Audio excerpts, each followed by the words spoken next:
Ernesto Guevara de Lacerna, mais conhecido pelo mundo como Che Guevara, nasceu em 14 de junho de 1928, na cidade de Rosário, na Argentina, em uma família de classe média alta com fortes inclinações políticas e culturais. Desde jovem, Che foi exposto a uma vasta gama de literaturas e ideais políticos, o que contribuiu para a formação de sua visão de mundo. Apesar de ter sofrido de asma desde a infância, isso não impediu Che de levar uma vida ativa. Ele era apaixonado por esportes, especialmente pelo rugby. Essa determinação e resistência física seriam marcas de sua personalidade ao longo da vida. Guevara ingressou na Universidade de Buenos Aires para estudar medicina em 1948. Durante seus anos de universidade, ele foi profundamente afetado pelas disparidades sociais e econômicas que observou durante suas viagens pela América Latina. A primeira, uma viagem de 4.500 milhas através da Argentina em uma velha motocicleta com seu amigo Alberto Granado em 1952, foi particularmente formativa. Esta jornada foi documentada no livro Diários de Motocicleta, que mais tarde seria adaptado para o cinema. Mas esqueça a história que você já conhece, vamos além das histórias amplamente divulgadas. Estamos aqui para explorar os cantos ocultos, desvendar os mitos e trazer à luz curiosidades sobre toda a sua vida, desde sua infância na Argentina, passando por suas viagens transformadoras pela América Latina, até seus últimos dias em solo boliviano. Você sabia que, antes de se tornar o emblemático Che, Ernesto tinha sonhos que nada tinham a ver com revoluções? E que, apesar das inúmeras histórias sobre sua bravura, existem relatos de sua compaixão e camaradagem que raramente são mencionados. E quanto aos mistérios que cercam sua morte, o que é fato e o que é ficção? Prepare-se para conhecer o homem por trás do mito, em um relato que promete revelar aspectos de Che Guevara que muitos desconhecem. Se você está tão curioso quanto nós, fique conosco e descubra. Vamos lá? Ernesto Che Guevara é, sem dúvida, uma das figuras mais emblemáticas do século XX, gerando opiniões divergentes ao redor do mundo. Por um lado, ele é visto como um símbolo de luta pela justiça social, por outro, é criticado por suas metodologias e papel em conflitos revolucionários. Um fato curioso é como, apesar de suas raízes comunistas, a imagem de Che Guevara se tornou um ícone comercial, estampado em uma variedade de produtos, desde camisetas a canecas, ilustrando um paradoxo intrigante entre seus ideais e sua presença no mercado global. Um dos mitos que circulam sobre a figura de Ernesto Guevara é sobre seu nome de nascimento. Diz a lenda que ele teria nascido como Ernesto Lynch, um reflexo de sua suposta herança irlandesa. No entanto, vamos colocar as coisas em perspectiva. Seu nome completo ao nascer era Ernesto Guevara de Lacerna. Então, de onde vem a confusão?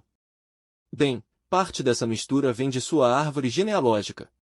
Ernesto tinha, de fato, antepassados irlandeses por parte de seu pai, Ernesto Guevara Lynch, mas Lynch não era seu sobrenome de nascimento, e sim parte de sua herança familiar mista.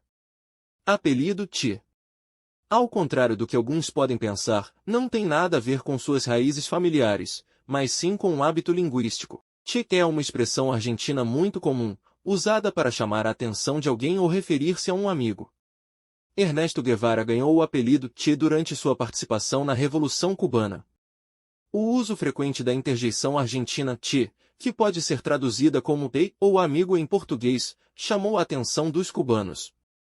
Não sendo comum em Cuba, essa expressão se tornou uma marca registrada de Guevara entre os revolucionários e seus colegas, levando-os a chamá-lo de Che. Antes de se tornar o icônico Che Guevara, Ernesto era apenas um menino crescendo na Argentina. E aqui vão algumas curiosidades e esclarecimentos sobre essa época que talvez te surpreendam. Primeiro, é bem interessante saber que, na infância, Che não sonhava em ser um revolucionário. Na verdade, ele tinha aspirações de se tornar médico. A vida tem dessas, não é? Caminhos que mudam, sonhos que se transformam. Outra curiosidade é sobre sua família. Ao contrário do que alguns podem pensar, Che não veio de um lar de condições modestas. Sua família tinha uma posição social bastante confortável. Ele cresceu em um ambiente que proporcionava boa educação e até mesmo oportunidades de viagem, algo não tão comum para todos na época. E aqui vai um fato que muita gente não sabe: Che era um ávido leitor desde muito jovem. Seu interesse por literatura e história era notável e, certamente, influenciou suas ideias e ações futuras. Além disso, um mito comum é que Che Guevara tinha saúde frágil durante toda a sua vida, em parte verdadeiro devido à asma que o afligiu desde a infância. No entanto, isso não o impediu de praticar esportes e participar de várias atividades ao ar livre. Sua condição física, na verdade, mostrou sua determinação desde cedo. Durante sua juventude, Ernesto Guevara recebeu o apelido de Chancho devido a seu desinteresse ocasional pela higiene pessoal. Ele tinha um espírito aventureiro e muitas vezes dava pouca atenção a convenções sociais, incluindo a frequência com que trocava de roupas. Esta característica se manteve até sua vida adulta, especialmente durante os anos em que esteve envolvido em atividades guerrilheiras, onde condições precárias e a necessidade de sobrevivência faziam da higiene uma preocupação secundária. Nas selvas de Cuba, e mais tarde no Congo e na Bolívia, as condições de vida eram extremamente desafiadoras, e a higiene pessoal muitas vezes tinha que ser sacrificada por questões mais urgentes de sobrevivência e tática militar. Relatos de companheiros de Che durante esses períodos confirmam que, embora as condições exigissem um estilo de vida espartano, ele raramente se queixava ou dava qualquer importância especial ao conforto pessoal. Antes de se tornar um ícone revolucionário, Che Guevara era um verdadeiro entusiasta intelectual na sua juventude. Ele tinha uma paixão por xadrez, chegando a participar de torneios, um hobby que estimulava seu pensamento estratégico e tático. Além disso, Che tinha um apreço especial por poesia e literatura, demonstrando um lado mais artístico e reflexivo. Em termos acadêmicos, suas disciplinas favoritas eram matemática e engenharia, áreas que alimentavam sua mente analítica e sua curiosidade por compreender como as coisas funcionam.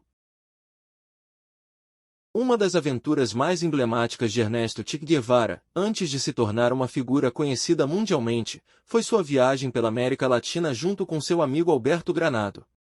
Mas o que realmente sabemos sobre essa jornada épica? Duração e distância. A viagem começou em 1952 e durou aproximadamente 9 meses. Nesse tempo, Che e Alberto percorreram cerca de 14 mil quilômetros em uma motocicleta, passando por países como Argentina, Chile, Peru, Colômbia e Venezuela. Uma verdadeira maratona de descobertas e aventuras. A motocicleta, eles viajavam em uma velha motocicleta chamada La Poderosa, que significa a poderosa. No entanto, apesar do nome imponente, a moto frequentemente quebrava, o que adiciona um toque de humor às suas memórias de viagem. Essas quebras os levaram a vivenciar a generosidade e hospitalidade de diversas pessoas ao longo do caminho. Mito desvendado. Contrário ao que alguns podem pensar, Che e Alberto não eram grandes aventureiros preparados para enfrentar todos os desafios da estrada. Eles aprenderam muito na prática e com os imprevistos da viagem, o que torna a história ainda mais interessante. O fim da viagem. Ao final da viagem, Che e Alberto chegaram à Venezuela, onde suas vidas tomaram caminhos diferentes. Alberto ficou trabalhando em um hospital leprosário, enquanto Che continuou sua jornada, que eventualmente o levaria a outros destinos. Originalmente, a viagem não tinha como objetivo final a Venezuela. O destino mudou várias vezes devido a imprevistos, oportunidades de trabalho e até mesmo por causa das condições precárias de La Poderosa. Um mito comum é que Che já era um médico formado ao iniciar sua viagem. Na verdade, ele deixou seus estudos de medicina temporariamente para embarcar nessa aventura, só concluindo o curso após seu retorno. Depois de finalizar sua emblemática viagem pela América Latina, Che Guevara fez uma visita à Argentina, onde pôde rever sua família e refletir sobre as experiências vividas. Contudo, o desejo de engajar-se em ações que pudessem contribuir para mudanças significativas continuou a impulsioná-lo. Che se mudou para Guatemala, atraído pela dinâmica social e política do país na época. Lá, ele testemunhou eventos que reforçaram sua vontade de lutar por justiça social. Com a situação se tornando insustentável para ele na Guatemala, Che decidiu que seu próximo destino seria o México, um lugar que prometia novas oportunidades e onde ele poderia continuar seu envolvimento com questões sociais e políticas. Foi no México que Che conheceu Fidel e Raul Castro. Eles compartilhavam o desejo de provocar mudanças significativas em Cuba, naquela época sob o governo de Fulgêncio Batista. Che se uniu a eles, contribuindo com sua experiência e paixão. Juntos, iniciaram os preparativos para uma expedição que visava transformar o cenário político cubano. O Grama, projetado para transportar não mais do que 20 a 25 pessoas, estava superlotado com mais de 80 combatentes, além de armas e suprimentos. A sobrecarga e o mau tempo transformaram a travessia em uma jornada árdua e perigosa. Há relatos de que o governo de Batista havia sido informado antecipadamente sobre a expedição, possivelmente através de informantes. Essa informação permitiu que as forças de Batista preparassem uma resposta coordenada para interceptar os revolucionários. Inicialmente, Che não era para ser um dos combatentes principais da expedição. Sua formação em medicina o destinava ao papel de médico do grupo. No entanto, suas habilidades e seu comprometimento logo o catapultaram para posições de liderança, onde ele desempenhou funções muito além das médicas, incluindo estratégia e combate. Apesar de sofrer de asma severa, Che Guevara não permitiu que sua condição limitasse sua participação ativa na expedição e nos combates. Existem relatos de que ele enfrentou graves ataques de asma durante as operações de guerrilha, mas continuou a lutar sob condições extremamente adversas. Muitos acreditam que Che já era um experiente guerrilheiro quando chegou a Cuba, mas a verdade é que ele e muitos outros na expedição tiveram que aprender táticas de guerrilha praticamente do zero nas montanhas de Sierra Maestra. A experiência anterior de Che como médico e suas viagens pela América Latina contribuíram para sua rápida adaptação e compreensão das necessidades médicas e logísticas da guerrilha. Um fato curioso e menos conhecido é que, por um período, Che foi encarregado de transportar e proteger os fundos da Revolução. Devido à sua integridade inabalável e compromisso com a causa, Fidel Castro confiou-lhe esta responsabilidade crítica. Che, literalmente, carregava o dinheiro necessário para aquisições e logística em sua mochila, ganhando o apelido de Banco Móvel. Che Guevara teve vários momentos em que sua vida esteve em risco, não apenas devido ao conflito, mas também por descuidos. Em uma ocasião, ele acidentalmente atirou em si mesmo no queixo enquanto limpava sua pistola. O incidente poderia ter sido fatal, mas Che sobreviveu. Antes do triunfo da Revolução, Che não era visto apenas como um combatente, mas também desempenhou papéis que necessitavam de habilidades diplomáticas. Em várias ocasiões, ele participou de negociações com outros grupos rebeldes e com a população rural.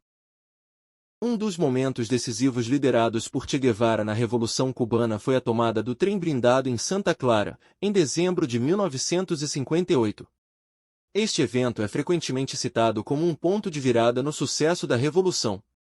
O trem, carregado com suprimentos militares para as forças de Batista, foi descarrilado e capturado pelas forças revolucionárias em uma ação ousada. Apesar da percepção de que a operação exigia um combate intenso, a tomada do trem foi realizada com surpreendente rapidez, em grande parte devido à engenhosidade tática e à rendição das forças de Batista, que estavam desmoralizadas e despreparadas para um ataque de tal magnitude. Após o triunfo da Revolução Cubana, Che Guevara assumiu a liderança da fortaleza de La Cabana, onde foram realizados julgamentos de membros do regime de Batista acusados de crimes de guerra e outras violações. Esses julgamentos resultaram em várias execuções, um aspecto de sua liderança que é amplamente debatido. Alguns veem os julgamentos sob a liderança de Che como necessários para a justiça e a estabilização do novo regime, enquanto outros criticam esses eventos como exemplos de justiça sumária. O número de execuções é frequentemente exagerado ou minimizado, dependendo da fonte, contribuindo para o mito em torno da figura de Che. Antes de sua partida final de Cuba, Che se afastou da vida pública, levando a especulações e rumores sobre seu paradeiro e suas relações com Fidel Castro. Che deixou uma carta de despedida, renunciando a todos os seus cargos e cidadania cubana, para lutar pela Revolução na Bolívia, onde foi capturado e executado em 1967. Che acreditava firmemente na importância de espalhar a Revolução Socialista para além de Cuba. Ele via a luta em Cuba como parte de uma batalha global contra a opressão e a pobreza e sentia-se compelido a levar essa luta a outros países que, segundo ele, precisavam de apoio revolucionário. Che ficou desiludido com a União Soviética, principalmente devido às políticas que considerava mais preocupadas com o pragmatismo político do que com o apoio genuíno às revoluções socialistas. Sua visão do socialismo era mais radical e baseada na ação direta, o que, em alguns momentos, o colocou em desacordo com a liderança cubana e a influência soviética na ilha. Existe um mito persistente de que Che deixou Cuba devido a um rompimento ou desentendimento significativo com Fidel Castro. No entanto, evidências históricas, incluindo a carta de despedida de Che e declarações subsequentes de Fidel, sugerem que, embora possam ter existido diferenças de opinião, a decisão de Che de partir foi motivada principalmente por seus próprios ideais revolucionários, e não por uma ruptura na amizade ou aliança política com Fidel. Após deixar Cuba, Che tentou replicar a revolução no Congo e, mais tarde, na Bolívia. Apesar do fracasso dessas missões, sua determinação em lutar pela causa revolucionária nessas condições difíceis reforçou sua imagem de guerrilheiro comprometido e idealista. Além de suas façanhas revolucionárias e intelectuais, Che Guevara também tinha uma vida familiar significativa.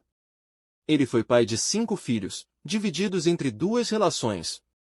Hilda Gadeia, com sua primeira esposa, Hilda Gadeia, economista peruana e ativista política que Che conheceu durante seu tempo no México. Ele teve uma filha, Hilda Beatriz Guevara Gadeia, nascida em 15 de fevereiro de 1956. Hilda Beatriz foi a única filha de Che com Gadeia. 2. Aleida Marte. Após se separar de Gadeia, Che casou-se com Aleida Marte, uma cubana que conheceu durante a luta revolucionária em Cuba. Juntos, eles tiveram 4 filhos, Aleida, Camilo, Célia e Ernesto. Aleida Marte foi uma companheira revolucionária que compartilhou muitos dos ideais e lutas de Che. Em 1967, na Bolívia, a jornada revolucionária de Che Guevara chegou ao seu fim. Capturado por forças bolivianas com o apoio de consultores estrangeiros, Che foi executado em 9 de outubro. Esse evento marcou não apenas o fim da vida de um dos mais conhecidos revolucionários do século XX, mas também destacou as profundas divisões e conflitos da Guerra Fria que moldavam o mundo naquela época. O tratamento dos restos mortais de Che, incluindo a amputação de suas mãos para fins de identificação, reflete as complexidades e as tensões da era em que viveu. Após anos de busca, seus restos foram finalmente encontrados e devolvidos a Cuba, onde foram recebidos com honras e enterrados no mausoléu Che Guevara em Santa Clara, simbolizando sua permanente influência na memória e na história. A icônica imagem de Che Guevara, conhecida como o guerrilheiro heróico, capturada pelo fotógrafo cubano Alberto Korda em 1960, é de fato uma das fotografias mais reproduzidas e reconhecidas mundialmente. A transformação dessa foto em um símbolo de contracultura e resistência, bem como sua ampla mercantilização, oferecem um contraste intrigante com as ideologias que Che Guevara defendia. Em Cuba, Che Guevara é uma figura histórica destacada, e suas contribuições à Revolução Cubana são lembradas em vários contextos educacionais e culturais. É comum ouvir o lema "Seremos como Che" nas escolas, incentivando valores como dedicação e coragem. Na Argentina, seu país natal, o legado de Che é homenageado de diversas maneiras, incluindo escolas que levam seu nome e uma estátua em Rosário, celebrando sua memória. Na Bolívia, local de sua morte, Che Guevara adquiriu uma dimensão mítica em certas comunidades, onde é referido como Santo Ernesto, uma expressão da admiração local por sua figura.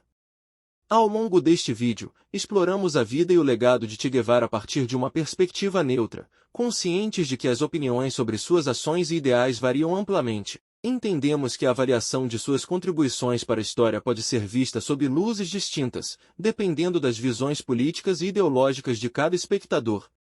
Assim como acontece com Che Guevara, outras figuras históricas provocam debates semelhantes. Personalidades como Winston Churchill, Mao Tse-tung, e até mesmo figuras contemporâneas, são celebradas por uns como heróis e criticadas por outros como vilões. Isso reflete a complexidade da história humana, onde as ações e o impacto de indivíduos notáveis podem ser interpretados de maneiras diferentes. A base da democracia é reconhecer e respeitar essa diversidade de opiniões. Cada pessoa tem o direito e a liberdade de expressar sua própria visão, e é fundamental que mantenhamos um espaço aberto para o diálogo e a compreensão mútua. Concordar em discordar, sem perder o respeito pela perspectiva do outro, é uma das pedras angulares de uma sociedade democrática saudável. Portanto, encorajamos nossos espectadores a refletir sobre a história de Che Guevara e de outras figuras controversas, com uma mente aberta e respeitosa. Reconhecer a complexidade e os múltiplos aspectos que compõem as vidas dessas personalidades nos ajuda a entender melhor não apenas o passado, mas também o presente em que vivemos.